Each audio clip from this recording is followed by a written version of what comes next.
ყოველწლიურად უმჯობესდებოდა კოლექცია, დიდი იმედის მომცემი გახლდათ. ბედნიერი იყო ყველა და ყველაზე მეტად ბატონი პეტრე. ახალგაზრდავდებოდა თითქოს დრო ჩერდებოდა და საქმე კეთდებოდა. პეტრე ნასხიდაშვილი ავტორი და თანაავტორია დარაიონებული ხორბლის, ტრიტიკალეს, ხორბლისა და ჭვავის ნაჯვარი, სიმინდის, ლობიოს, პამიდრის, ოსპის, მუხუდოს, თუთის და სხვა სასოფლო-სამეურნეო კულტურების 19 ჯიშის, ჰიბრიდის და პერსპექტიული ფორმის. გარდა ამისა, შერეული ჰიბრიდიზაციის მეთოდის გამოყენებით, პეტრე ნასხიდაშვილის მიერ მიღებულია ბოტანიკური, გენეტიკური და სელექციური თვალსაზრისით მნიშვნელოვანი 1200 ახალი სელექციური ფორმა.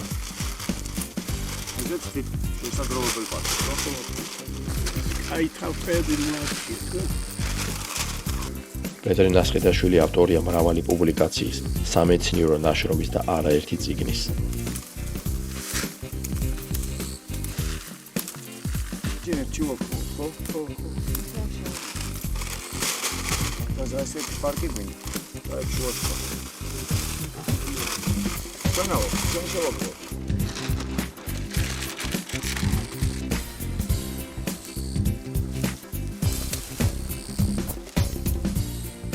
შევძელით მეურნეთა დასახმარებლად გამოგვეცა წიგნაკები, საშემოდგომო რბილი ხორბლის მაღალი მოსავლის მიღების აგროტექნოლოგია და საშემოდგომო რბილი ხორბლის მეთესლეობა. ასევე თანამშრომლობა შედგა წიგნებზე, სასოფლო-სამეურნეო კულტურათა თესლების ხარისხის დაცემისა და დაბერების მიზეზები და სელექციის და თესლმცოდნეობის საფუძვლები. ჭირ ვარამ ნახული ჯიშებია ჩვენი ქართული ჯიშები. საქართველოს მოსაზღვრე თურქეთის ზონა, ყოფილი ქართული ზონა, იქ ყველგან იყო ხორბალი ითესებოდა, დღესაც ითესება.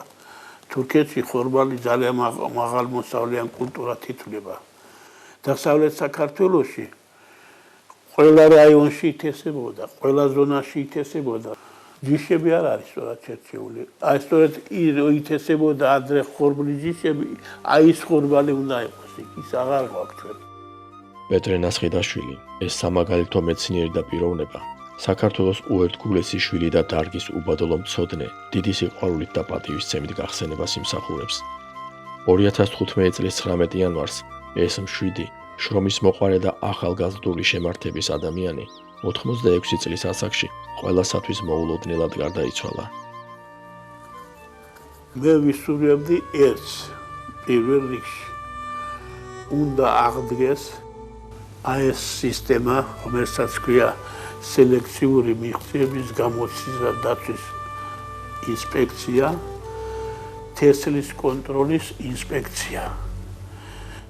ეხლა გლეხი რას თესავს და რა ჯიშს თესავს უკვე უცნობია და აი შედეგიც უკვე სახელზე გვაქვს. მოსავალს ვერ ვღებულობთ.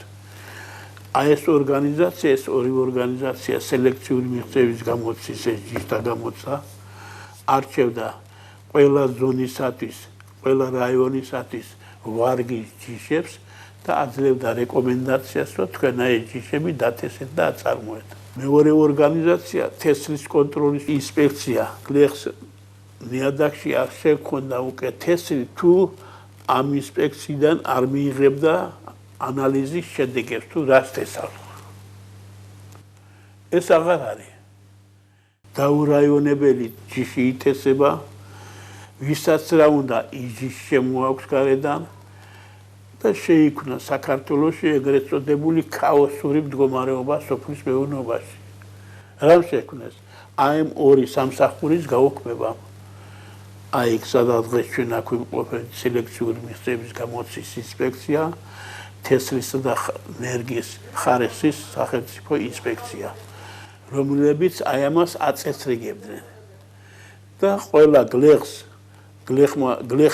გლეხი გარანტირებული იყო რა ხარისხის თესლს თესდა და როგორ ჯიშს თესდა თავის მეურნეობაში. ყველა მაშინ კოლმეურნეობები იყო, მერე ხო იყო გლეხური მეურნეობა. კოლმეურნეობა, საბჭოთა მეურნეობა და ბოლო პერიოდში ფერმერი და რიგითი გლეხისათვის ცნობილი იყო რა უნდა დაიცეცა. დღეს ცნობილი არ არის. რა ჯიშს თესავს თვითონაც არ იცის. შემოაქვს და იმას თესებს. და ეს კი ძალიან დიდი დანაშაულია. მანამ ეს სამსახურები არ აღზრდება.